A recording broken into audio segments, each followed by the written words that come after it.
നമസ്തേ. അങ്ങനെ കേരളത്തിലെ കമ്മ്യൂണിസ്റ്റുകാർ കാരണം ഭാരതാംബ എന്ന കൺസെപ്റ്റ്, അതിന്റെ ഉറവിടം, ഒപ്പം ദേശീയതയും ഹിന്ദു മിത്തോളജിയും തമ്മിലുള്ള അഭേദ്യമായ ബന്ധം, ഇതൊക്കെയും പുത്തൻ തലമുറയ്ക്ക് മുന്നിൽ വെളിവായി. യഥാർത്ഥ ചരിത്രത്തെ കണ്ടില്ല എന്ന് നടിച്ച് ഇല്ലാത്ത നങ്ങേലിക്കഥ കണ്ണടച്ച് വിശ്വസിച്ചിരുന്ന വെറും സാധാ മനുഷ്യരും ഇന്ന് സോഷ്യൽ മീഡിയയിലൂടെ സത്യത്തെ ഉൾക്കൊള്ളുകയാണ്. ഇന്നേ വരെ അറിയാതിരുന്ന പലതും ഇപ്പോൾ കൺമുന്നിൽ തെളിയുന്നു. ഇന്നലെ പെയ്ത മഴയിൽ മുളച്ചുപൊന്തിയ വെറും ബിംബമല്ല ഭാരതാംബ എന്ന നാരീ ശക്തി സങ്കല്പം എന്നത്. ഒരേ സമയം ദേശീയതയിൽ അടിയുറച്ച് വിശ്വസിക്കുകയും ഒപ്പം കാളി മാതാവ് ഈ മണ്ണിന്റെ ശക്തി എന്ന് വിശ്വസിക്കുകയും ചെയ്തിരുന്ന ബംഗാളികൾ തുടങ്ങിവച്ച ദേശീയതയുടെ മൂർത്തിഭാവമാണ് അത്. 18-ാം നൂറ്റാണ്ടിന്റെ ഒടുവിൽ നടന്ന സന്യാസി കലാപത്തിന്റെ പശ്ചാത്തലത്തിൽ ബംഗാളി എഴുത്തുകാരൻ ബങ്കിം ചന്ദ്ര ചാറ്റർജി എഴുതിയ ആനന്ദമഠം എന്ന നോവലിന്റെ കാതലായ ദേവതാ സങ്കല്പത്തിൽ നിന്ന് തുടങ്ങുന്നതാണ് അതിന്റെ ചരിത്രം. നോവലിലെ മുഖ്യ കഥാപാത്രമായ സന്യാസി മഹേന്ദ്രൻ എന്ന നായകന് കാണിച്ചു കൊടുക്കുന്ന 3 ദേവതാ മുഖങ്ങൾ ഭൂതകാലത്തെ ജഗദാത്രി, വർത്തമാനകാലത്തെ കാളി, ഭാവിയിലെ ദുർഗ, ആ നാരീ ശക്തിയിലെ ഭാരതമാതാവായി സങ്കല്പിച്ച് പിന്നീട് ബംഗാളി ചിത്രകാരനും ഇന്ത്യൻ സൊസൈറ്റി ഓഫ് ഓറിയന്റൽ ആർട്ടിന്റെ സ്ഥാപകനുമായ അബീന്ദ്രനാഥ് ടാഗോർ വരച്ച പെയിന്റിംഗിൽ തുടങ്ങുന്നു കാവ്യവസ്ത്രം അണിഞ്ഞ ഭാരതാംബയുടെ ആദ്യ രൂപം.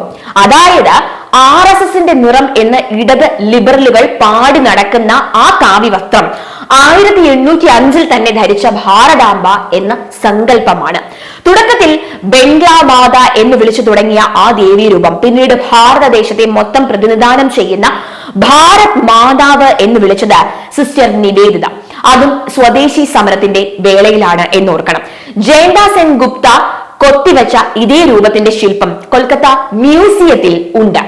ചതുർഭുജങ്ങളുള്ള ആ മാതാരൂപത്തെ ശക്തികേന്ദ്രമായ ദുർഗയായി ഈ ദേശത്തിന്റെ മാതാവായി സങ്കല്പിച്ചു പോരുന്നു. കഴ്സൺ പ്രഭുവിന്റെ ബംഗാൾ വിഭജനത്തിനെതിരെ നടന്ന പ്രക്ഷോഭങ്ങളിലൊക്കെയും മുഴങ്ങിക്കേട്ട വാർ ക്രൈ വന്ദേ മാതരം അതിന്റെ ഉറവിടവും ഈ ആനന്ദമഠം തന്നെയാണ്.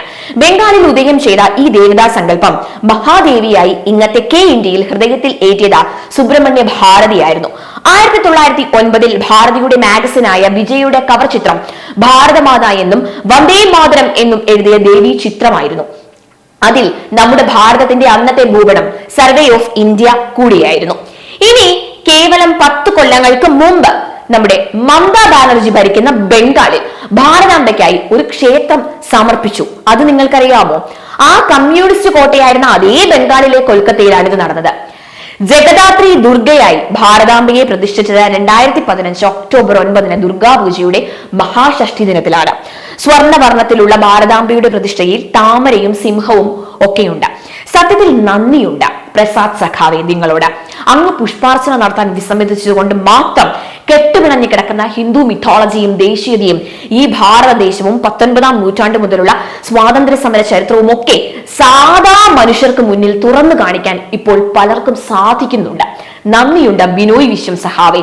സിംഹവും ഭഗവത് ധ്വജവും ദുർഗാസങ്കല്പവും ഒക്കെ നിങ്ങൾ കമ്മ്യൂണിസ്റ്റ് സഖാക്കൾക്ക് എത്രമേൽ അസുഖിഷ്ണത ഉളവാക്കുന്ന കാര്യങ്ങളാണ് എന്ന ഒരിക്കൽ കൂടി പൊതുസമൂഹത്തിന് മുന്നിൽ തുറന്ന് കാണിച്ചതിന്. സത്യത്തിൽ നിങ്ങൾ ഇവിടെ RSSന് വളരാൻ വെള്ളവും വളവും ആവോളം ഇപ്പോൾ നൽകിക്കൊണ്ടിരിക്കുകയാണ്. ഹൈന്ദവം ആയതെന്തും RSS ആണെന്ന നെറേറ്റീവ് നൽകുകയാണ് നിങ്ങളിപ്പോൾ.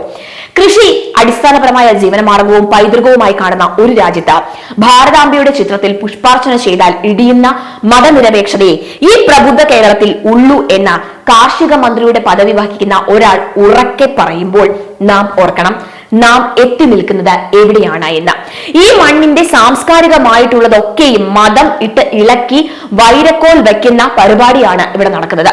ഈ മതം ഇട്ട് കലക്കൽ പരിപാടിക്ക് ഇന്നല്ലെങ്കിൽ നാളെ അതിന് വലിയ വില കൊടുക്കേണ്ടി വരുമെന്ന ഒരു തരി കനൽ പാർട്ടി ഓർത്താൽ നല്ലതാണ്. പിന്നെ ഈ വിവാദം അത് എപ്പോഴത്തെയും പോലെ ചക്കിന് വച്ചത് കൊക്കിന് കൊണ്ടു എന്നത് മാത്രമാണ് ഇവിടെയും സംഭവിച്ചത്. കുംഭമേള എന്ന മഹത് സംസ്കാരം ഇന്നിന്റെ യുവത അറിഞ്ഞതുപോലെ ബംഗാളി ദേശീയത എന്തെന്നും ഭാരതാംബ കൺസെപ്റ്റ് അതിന്റെ തുടക്കവും ഒക്കെ എന്ത് എന്ന് വളരെ ആഴത്തിൽ പൊതുസമൂഹത്തിലേക്ക് എത്തുകയാണ് ചെയ്തത്. അവർ തിരിച്ചറിയും ഈ മഹാസംസ്കൃതി എന്താണ് എന്ന്. ഒരു മഹാരാജ്യത്തെ നാരീശക്തിയായി ആരാധിക്കുന്ന പൈതൃകം എത്രമേൽ മഹത്തരമാണ് എന്ന്. നന്ദിയുണ്ട് സഖാക്കളെ, വളരെയേറെ നന്ദിയുണ്ട്.